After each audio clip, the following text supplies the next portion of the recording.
우리 그 시청자분들이 정말 궁금해하실 게 뭐냐면 도대체 지금 선물 왜 이렇게 빠져요? 유럽도 왜 이렇게 빠져요? 저희도 이제 방송하는 중간에 이렇게 시장이 돌아가면서 하락을 쭉쭉쭉 하고 있기 때문에 저희도 굉장히 궁금한데요. 뭐 특별하게 지금 들어오는 정보나 뉴스가 있으면 알려주시면 좋을 것 같습니다. 네, 지금 우선은 인플레이션이 계속 상승세를 보이고 들리셨나 보다. 그죠? 있는데도 네. 근데 구독자분들은 지금 저희 목소리는 들리고 있는 것 같아요. 구독자분들은 양쪽 다 들린다고 하시는데 네. 네. 예. 네, 서로 간에 안 들리고 있어요. 네. 저는 맞습니다. 잘 들리고 저가 있습니다. 음향사고의 진행하시는 아이콘이에요. 분들 아, 목소리 제가 잘 들리고 음향사고 정말 있는데요. 많이 일으켰는데 연합 인포맥스마저 네, 이제 잘 되네요. 들리시나요? 네, 잘 들립니다. 네, 안녕하세요. 네, 안녕하세요. 네, 특파원님, 네네. 먼저 가장 궁금해하는 거 먼저 여쭤보겠습니다. 지금 이 정도면 거의 급락 이상 수준의 그 유럽 시장 하락 나타나고 있고요. 그다음에 미국 선물 시장도 1%대 중반 이상의 하락을 나타내고 있는데 혹시 이것과 관련된 그 소식이나 뉴스 저희가 들을 수 있을까요? 네, 결국 그건 앞서 말씀하신 것처럼 뭐 미국 채권 수익률이 다 말을 해주고 있는 것 같습니다. 우선 그에 대한 해답은 이미 인포맥스가 제시해 주신 것 같은데요. 뉴욕 채권 시장을 비롯해서 지금 이 인플레이션에도 채권 가격이 오르는, 그리고 금리가 내리는 이런 부분에 대한 대단한 통찰력을 보여주셨던 김학균 신흥증권 리서치 센터장님과 그리고 오근영 부부장님이 이미 앞서서 다 진단을 해주신 것 같습니다.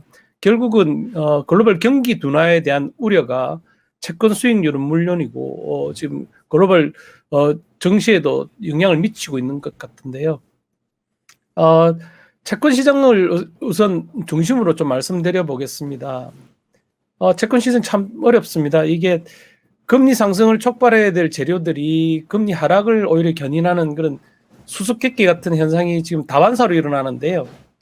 우리말로 지금 수수께끼를 의미하는 커넌드럼 이런 단어는 지금 채권 시장에서는 일반적인 용어로 통용될 정도입니다.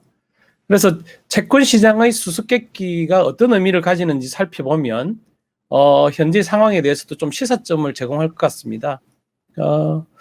우선 채권 시장 수수께끼는 기억하시겠지만 앨런 그리스펀 그 연은 의장이 재임하던 시절에 처음 나왔었는데요. 2004년이었습니다. 연준이 통화 긴축에 들어갔지만 미국채 10년물 등 장기물 수익률은 큰 폭으로 내리는 현상을 일컫는데요. 이를 두고 당시 그 영국 중앙은행인 영란은행이 아주 의미 있는 분석을 한 바 있습니다. 수수께끼 같은 그런 장기금리 하락은 긴 세월에 걸쳐서 선진국이든 신흥국이든 모두 나타나는 그런 공동적인 현상이었고 한 30년 동안 한 450bp가량 평균 하락한 것으로 진단했습니다. 이걸 좀 더 세부적으로 뜯어보면 인구 통계학적인 변화가 장기금리 하락을 주도한 것으로 지금 풀이를 했었습니다. 노동시장의 성장이 둔화됐고 노동자들이 원하는 금리 수준이 낮아진 데 따라서 장기금리가 한 90bp 정도 하락했다는 진단이 있었고요. 그리고 소득 불균형으로 이제 부유층이 저축이 크게 늘면서 금리가 추가로 낮아졌다는 분석이 있었습니다. 그리고 1980년 이후에 신자유주의 영향으로 자금 정부론이 대세가 되었고요. 공공투자를 위한 자금 수요가 큰 폭으로 줄었습니다. 그래서 사회기반 시설 등 공공재가 포함되는 자본재에 대한 투자 감소로 이어졌고 이게 결국 자금 수요 감소로 이어져서 추세적인 금리 하락을 이끌었다는 분석이었고요. 세계 경제가 1%포인트 정도 낮아지는 등 저성장 국면으로 진입한 것도 한 이론적으로도 한 100bp가량 그 금리를 끌어내린 것으로 그렇게 분석이 됐었습니다. 네, 지금 특파님, 그 S&P 기업들하고 미국의 기업들의 2분기 그 실적 발표가 시작이 됐는데요. 지금 실적 예상치는 전년 대비 60%가 훨씬 넘는 수준, 거의 70%에 육박하는 실적 증가가 있을 거라고 얘기가 되고 있어요. 그런 시점에서 사전에 먼저 사상 최고치를 찍고 줄줄줄 실적 발표 이후부터 줄줄줄 지금 시장이 흘러내리고 오늘도 선물 시장에는 꽤 많은 지수 하락이 지금 나타나고 있는데 이것과 더불어서 지금 제일 걱정하고 있고 한국 그 투자자들도 귀추를 주목해 보고 있는 것은 피크아웃 아니냐. 이번 2분기가 이제 끝 아니냐. 이 정도로 잘 나오는 건 이번이 끝이고 다음번부터는 분명히 떨어질 거다라는 게 있기 때문에 이런 흐름 나온 거 아니냐. 근데 실제로 미국에서 피크아웃 논란이 굉장히 강하게 나오고 있나요? 네, 앞서 말씀드렸지만 결국 그게 채권 수익률이 모든 것을 말씀드리고 있는 것 같습니다. 채권 CPI 지표가 지난 13일에 발표된 게 전월 대비 0.9%, 전년 동기 대비 5.4% 올랐고요.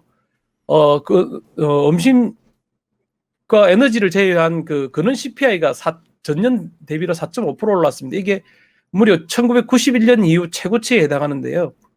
이런 엄청난 인플레이션 압력에도 미국지 수익률 10년물은 1.2%에 진입했습니다. 이건 결국은 경기 둔화 우려를 반영한 것인데요. 지금 장단기 금리 축소 등을 살펴보더라도 지금 연준에서 아주 그 중요하게 생각하는 ISM 제조업 지수가 있습니다. 경기 판단의 주요 지표로 활용하는데요. 이게 정점을 통과한 게 아니냐 하는 그런 우려가 있습니다. 지난 3월에 최고치를 경신한 뒤에 시장 예상보다 좀 빨리 둔화하고 있고요.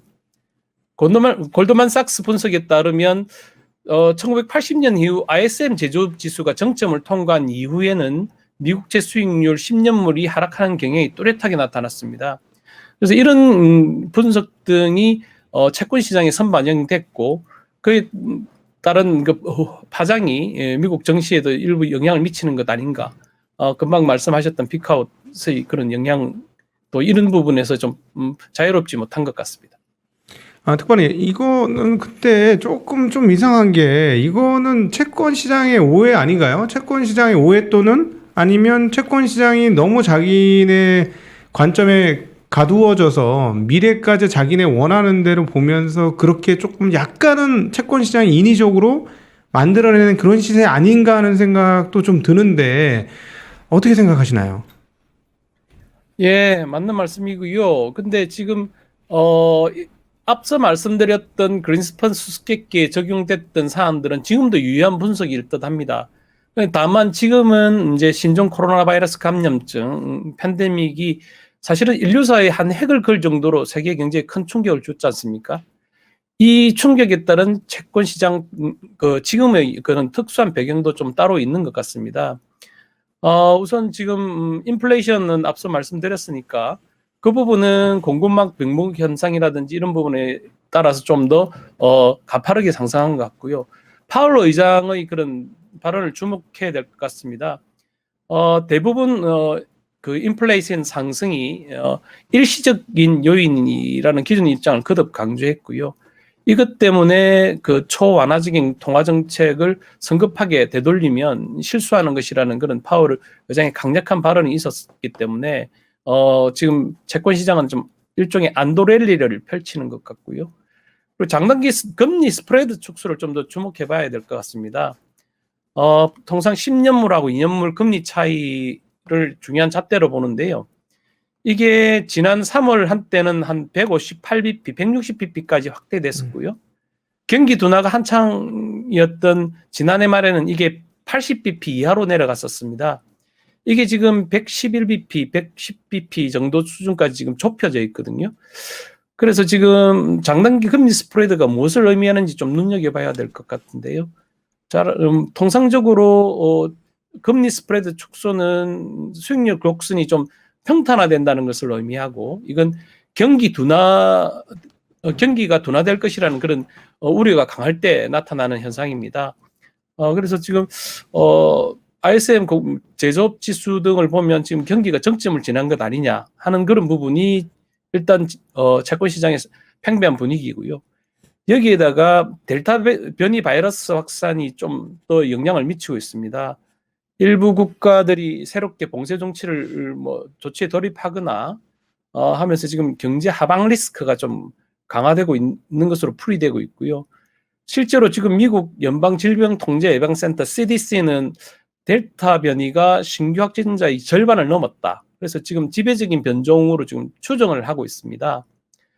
이런 여파 등을 감안해서 BOA 뱅크 오브 아메리카는 최근 미국 경제 성장률 전망치를 기존 7%에서 6.5%로 하향 조정했습니다. 이런 부분 등이 일단 채권 시장에 선반영이 되는 것 같고요. 그리고 지금 독일 국채 수익률, 분트채 수익률이 급락한 부분도 좀 감안을 해야 될 것 같습니다. 그 독일 분트채 10년물이 경기 회복 기대가 한창이었던 지난 5월 19일에는 장중 한때 0.07% 마이너스 0.07%까지 올랐었는데 이게 지난 주말 기준으로 마이너스 0.35%까지 다시 떨어졌습니다. 이러면서 이제 미국채하고 독일 분트채의 그 스프레드가 확대됐고요. 그래서 미국채로 회귀하는 그런 투자자들이 움직임이 좀 있었습니다. 여기에다가 연초에는 이제 수익률 곡선이 좀 가팔라질 것이다. 다른 말로 경기 회복이 가속화될 것이라고 베팅했던 포지션들이 많았습니다. 이 포지션들이 일종의 숏스퀴즈에 나서면서 매수가 매수를 부르는 그런 패닉 매수세가 좀 있었고요. 아울러서 지금 그 미 재무부가 일반 계정을 활용하고 있습니다. 일본 용도로 쓰는 일종의 그 계좌인데요. 여기가 지난 팬데믹 때 상당히 커졌었습니다. 그래서 팬데믹의 용도로 많이 썼었는데 그 용처가 좀 줄어들면서 일반 용도로 많이 쓰고 있다고 합니다. 그러면서 그 미국채 발행 자체도 좀 줄었습니다. 그래서 수급 요인도 좀 반영이 되면서 미국채 수익률이 큰 폭으로 좀 떨어진 것으로 지금 풀이되고 있습니다. 특파원님 최근에 보면 그 여갈피 잔고도 물론 좀 늘었다가 줄었습니다만 갑자기 늘고 이렇게 된 그 배경에 지금 방금 말씀하셨듯이 그 채권이 너무 없어서 그런 것 아니냐라는 그 논의가 있잖아요. 그러니까 사실 지금 채권 시장 랠리가 이 부분이 좀 많이 영향을 미친 거 아닌가 하는 그런 생각은 드는데 현장에서 포착되는 건 어떨까요? 지금 여전히 채권 내부적인 수급 상황에 영향을 많이 받았다라고 주장을 하면서 매파 쪽인 사람들은 빨리 연준이 긴축적인 기조로 돌아서야 된다고 강조를 하고 있지만 연준의 대부분의 그 위원들과 그리고 월가 쪽에서는 경기 둔화가 생각보다 좀 빨리 올 것 같다. 생각보다 경기가 그렇게 가파르게 회복될 것 같지는 않다라고 하는 그런 컨센서스가 좀 형성되고 있는 것 같습니다. 이와 관련해서 이제 저희들이 좀 주목해야 될 부분이 좀 있는데요. 저희 여러 차례 강조한 바 있듯이 고용이 지금 가장 핫한 이슈가 될 것 같습니다. 지난 주말에 발표된 실업수당 청구 건수도 다시 이제 최저치를 경신했습니다. 36만 명으로 집계됐고요. 이게 2020년 3월 14일 이후 최저치였고 비농업 부분 신규 고용도 85만 명 증가했습니다. 이게 월가가 집계했던 한 70만 명을 큰 폭으로 웃도는 수준이었는데요. 지표로만 보면 고용 부분은 분명히 꾸준하게 개선되고 있습니다. 그래서 사람들이 지금 일자리를 아직까지는 찾지 않아서 그렇지 고용 부분이 폭발적으로 늘어날 수 있는 그런 가능성은 있고요. 이 부분은 채권 시장이 아직은 들여다보지 않는 영역인 것 같습니다. 관련해서 좀 재밌는 설문조사가 하나 있는데요.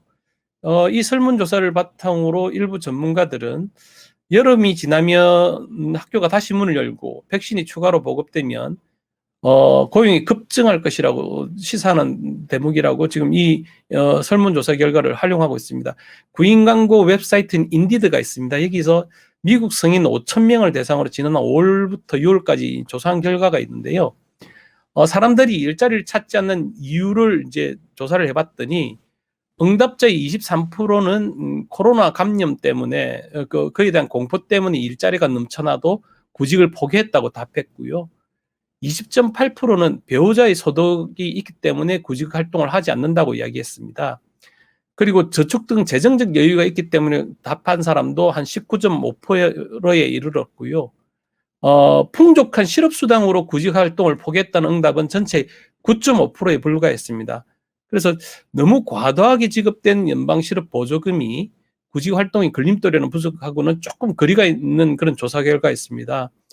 그래서 대부분의 구직자들은 장기적으로 안정적인 일자리를 갖기를 원하기 때문에 실업보조금 연장이 끝나면 신규 고용이 폭증할 수 있다는 점을 시사하는 자료라고 지금 일단 보고는 있습니다. 이 부분은 아직 채권 시장에 반영이 되지 않은 부분 같고요. 그리고 하나 또 저희들이 좀 주목해야 될 부분이 있습니다. 저희 윤영숙 뉴욕 특파원이 그 뉴욕은 저금이라는 칼럼을 통해서 진단을 했었는데요. 내년에는 연준의 매파 의원들이 대거 증가합니다. 연준 내 그 금리 결정 투표권을 갖는 위원들은 모두 12명인데 지금 한석은 공석인 것으로 알고 있고요. 여기에 대표적인 비둘기파였던 제임스 블러드 세인트루이스 연은 총재도 지금 최근에 매파로 돌변했지 않습니까? 이 블러드 총재가 내년에 투표 결정권을 갖습니다. 그래서 내년에 4명이 이 연은 총재가 모두 교체되는데요. 이 4명 모두가 지금 매파 의원이다라고 하는 그런 분석이 있습니다.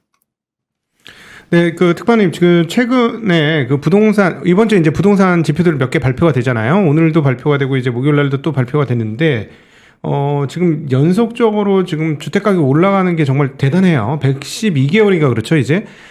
그런데 이런 상황에서 이제 툭툭 나오는 얘기 중에 하나가 MBS는 이제 더 이상 안 사줘야 되는 거 아니냐 하는 얘기들이 돌고 있는데 그래서 테이퍼링이 일어나면 MBS부터 먼저 일어난다. 라는 이야기 하는 사람들도 있어요. 근데 이 부분은 어떻습니까?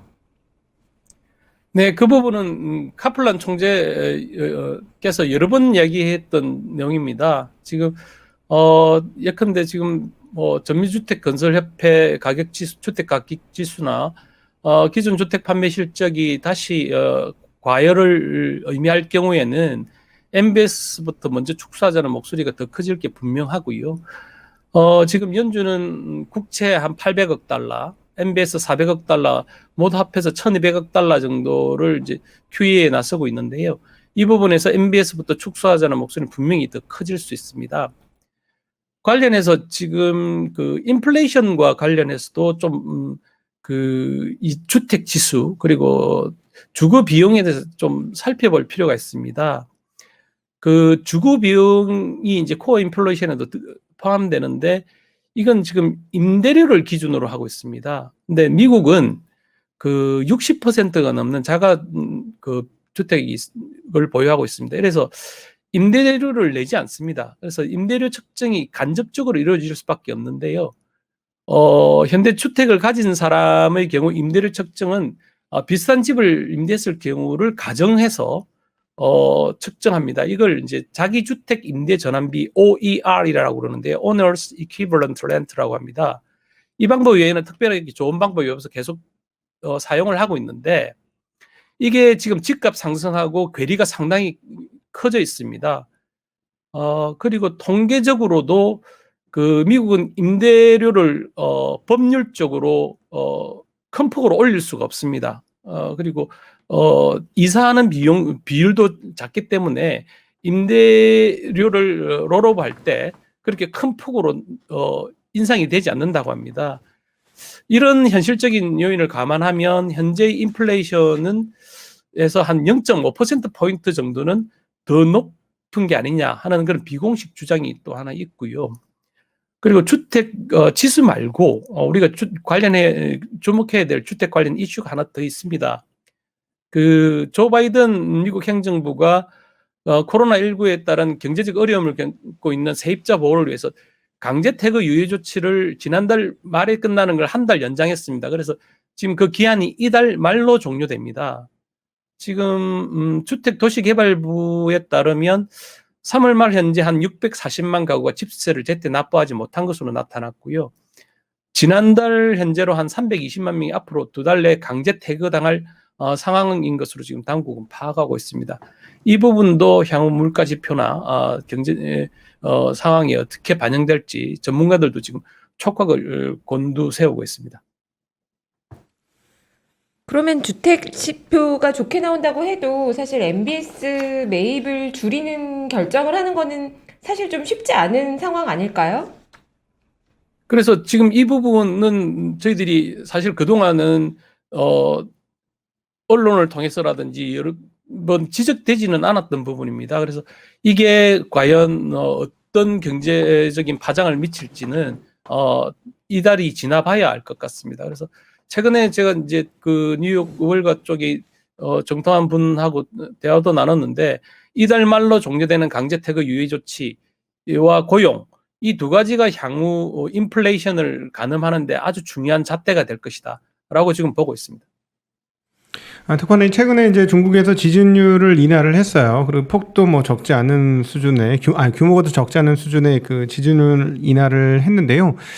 미국에서는 혹시 이 부분에 대해서 어떻게 생각하고 있을까요? 근데 참 아이러니하게도 지진율 인하하고 나서부터는 미국도 같이 힘을 못 써요. 중국은 받치려고 지진율 인하를 한 것 같은데 오히려 미국에서는 하루 잠깐 오르는 것 같더니 힘을 못 쓰고 있는 상황인데 여기에 대한 논의는 없습니까?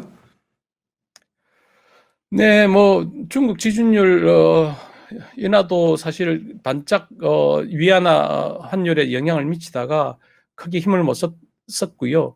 오히려 지금 미국은 중국의 지준율 인하 이슈보다는 최근에 디디 추싱이라든지 관련 기업들의 그런 제재 그리고 지금 홍콩에서의 국가보안법 시행에 따른 위험에 대해서 더 많이 신경을 쓰고 있습니다. 관련해서 보시면 중국 관련 리스크가 조 바이든 미국 대통령 취임 이후에 오히려 금융시장에서는 더 증폭되고 있는 것 같습니다. 도널드 트럼프 시절에는 그냥 요란한 수레처럼 뭐 실속이 없었는데요. 그래서 실제 중국 전기차 업체들은 트럼프 대통령 시절에 빅 랠리를 구가했지 않습니까? 근데 그 대세처럼 여겨지던 중국 관련 성장주들이 이제는 안팎으로 지금 양곤마 신세가 되고 있습니다. 지금 중국이 군기를 잡고 있고 미국도 중국 기업들에게 대해서 그렇게 탐탁지 않게 여기는 그런 분위기가 역력합니다. 조 바이든 행정부가 중국의 성장을 더 이상 방치하지 않겠다는 뜻을 분명히 하고 있고요. 우방들하고도 지금 공동 대응에 나서면서 특히 국가보안법이 홍콩의 자치권과 민주주의를 훼손한다는 그런 강력한 멘트를 내놓고 있습니다. 그래서 이 부분을 통해서 보면 중국 관련 종목에 대한 그런 미국 당국의 그런 압박은 상당해질 것 같습니다. 그리고 이제 이번 달 말에 그 미국 정부의 그 채무 유예가 이제 종료가 되니까 채무 한도 조정 이야기가 나와야 될 터인데요. 사실 시장이 좀 빠지니까 요거 뭐 잘 안 되는 거 아니냐. 물론 아직 시간 좀 남았지만 그런 생각도 드는데 이 부분에 대한 뉴스는 어떤 게 있나요? 방송 준비하느라 지금 아침에 뉴스를 업데이트 못했습니다. 지금 그래서 그 부분 업데이트가 되면 다시 빠르게 전달해 드리도록 하겠습니다. 네. 이 밖에 우리 투자자들이 주목해야 될 일정이 또 있을까요? 네, 일정도 있고 일단 그 디디 추싱 관련해서 중국 종목을 조금만 더 말씀드리면 네. 이른바 그 돈남원이라는 별명을 가진 캐시 우드 아크 인베스트먼트 대표분이 계신데요. 잘 아실 겁니다. 성장주에 대해서 상당히 지금 공격적인 투자로 유명하신 분인데요. 이 부분이 그 아크 이노베이션 상장지수 펀드 ETF에서 텐센트 지분을 거의 대부분 다 그 익스포즈를 다 줄여버렸습니다. 그래서 이분이 말씀하시는 게 이제 월간 투자 세미나에서 중국의 기술주 분야의 밸류에이션에 대해서 재설정을 이제 논의해야 된다. 그리고 지금 밸류에이션 관점에서 볼 때 중국 기술주 종목들은 하락을 하고 있고 아마 하락세를 더 이어갈 수도 있다라고 지적한 것으로 알려져 있습니다. 이렇게 지금 중국 기술주에 대해서 인내심을 잃어버린 투자자가 그 캐시우드뿐만 아니고요. BOA 조사에 따르면 7월에 전 세계 펀드 매니저들을 대상으로 조사를 했는데 중국을 포함한 신흥시장에서 가장 많이 이탈한 것으로 보입니다. 조사됐습니다. 그래서 이 관련해서 지금 중국에 대해서 세계 글로벌 투자자 주요 투자자들의 인내심이 좀 한계에 다다르지 않았나. 그리고 이 부분을 좀 더 주목해야 되지 않을까. 그렇게 지금 보여지고 있고요. 지표로는 지금 앞서 우리가 지적했던 전미주택 건설협회 주택 가격 지수가 좀 주요 포인트가 될 것 같고요. 그리고 IMF 세계 경제 전망 보고서가 21일 날 발표됩니다. 그리고 IBM, 그리고 넷플릭스, 유나이티드 항공 등 주요 기업들의 실적 발표가 잇따를 전망입니다. 특파원님, 저 이제 조만간에 지난주 이제 저희가 이제 휘청했던 때가 이제 소매 판매 나오면서부터 지금 휘청하고 있잖아요. 그래서 꼭 부탁드리고 싶은 거 다음 주에 저희 연결될 때 구체적으로 이제 미국의 중고차 가격 어떻게 되는지 좀 중고차 지수 좀 파악해 주시기를 좀 부탁드리겠습니다. 왜냐하면 워낙 중고차 가격이 올라가면서 뭐 이렇게 인플레이션 지수들이 다 올라갔는데 요게 이제 꺾일 때가 됐거든요. 저희들 입장에서는 이제 곧 그 칩 문제가 해결되는 상황이라서 이게 꺾이기 시작하면은 소매 판매가 정말로 급격하게 꺾이면서 그리고 그 인플레이션 지수들이 급격하게 꺾이면서 파월 의장이 얘기했던 인플레이션은 일시적이다 하는 것이 진짜 현실화되는 거냐. 그러면 지금 채권 시장이 랠리를 뽑는 것처럼 어차피 뭐 인플레이션 없으니까 또 경기도 뭐 좋아질 것 같지 않으니까 금리는 떨어져야 돼 하는 이 흐름들이 정말 정당한 건지 좀 확인하고 싶거든요. 그래서 그 부분 좀 잘 좀 살펴주시기를 부탁드리겠습니다. 네, 이미 중고차 가격은 저희들이 실생활로 느끼고 있습니다. 지금 저희들 특파원 교체 시기라 지금 부임한 특파원께서도 지금 아직 중고차를 못 구하고 있습니다. 지금 물량이 없습니다. 그래서 천정부지로 지금 치솟고 있고요. 소매 판매 관련해서 소매 판매는 원래 저희들이 당초 전망했던 것보다 훨씬 좋게 나왔었죠.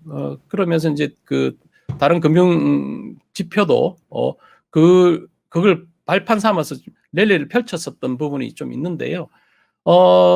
말씀하신 것 중에 인플레이션 관련해서는 가장 중요하게 봐야 될 거는 앞서 말씀드린 것, 고용, 그리고 주택, 강제 퇴거에 따른 그런 파장, 이 두 가지 대목을 좀 눈여겨볼 필요가 있을 것 같습니다. 네. 저 개인적으로 저도 하나 더 질문드리고 싶은 게 있는데요. 사실 작년 상반기가 원자재 가격의 가장 최저점이었던 것 같아요. 그래서 뭐 물가 지표가 원자재 가격을 제외한 근원 CPI도 올라가고 있기는 하지만 그래도 원자재 가격이 미친 영향이 물가의 인플레이션 지표에 꽤 상승을 만들었던 것 같거든요. 사실 하반기로 가면 갈수록 물가 지표의 상승률은 둔화되는 게 예측 가능한 수준이라고 보거든요. 근데 우리가 이제 알고 있던 상황이 발생하는 건데 어떻게 보면 물가 상승률이 낮아진다고 이거를 나쁘게 볼 건지 그리고 고용은 굉장히 안 좋을 거라고 생각했는데 의외로 빠르게 올라오고 있어요. 그러면 물가는 예상보다 안 좋고 고용이 생각보다 좋아지면 월가에서 보시기에는 어떻게 될까요? 그래서 지금 월가 주요 선수들은 아직까지는 랠리를 이어갈 여력이 있다고 보고 있는데요. 지금 결국은 고용은 지난달에도 85만 명이면 기대치가 100만 명이라서 너무 높았기 때문이지만 상당히 견조하게 지금 고용이 회복되고 있습니다. 그래서 이 고용이 앞서 말씀드린 것처럼 실업보험 연장 조치가 종료되고 폭발적으로 증가하게 됐을 때 과연 어떤 영향이 나타날지에 대한 걸 좀 더 지켜봐야 될 것 같고요. 인플레이션에 대한 부분은 금방 말씀하신 것처럼 기저효과 탓에 그러니까 코스트 푸시 차원은 여전히 이제 앞으로 낮아질 일밖에 없지만 디맨드 풀이 어떻게 될지는 좀 더 지켜봐야 될 것 같고요. 이런 모든 걸 종합했을 때 고용 쪽만 폭발적으로 증가하지 않는다면 인플레이션은 당초 전망한 것보다 그렇게 압력이 높아지지 않을 것이다라고 하는 게 좀 컨센서스로 좀 모아지고 있는 중인 듯합니다. 네.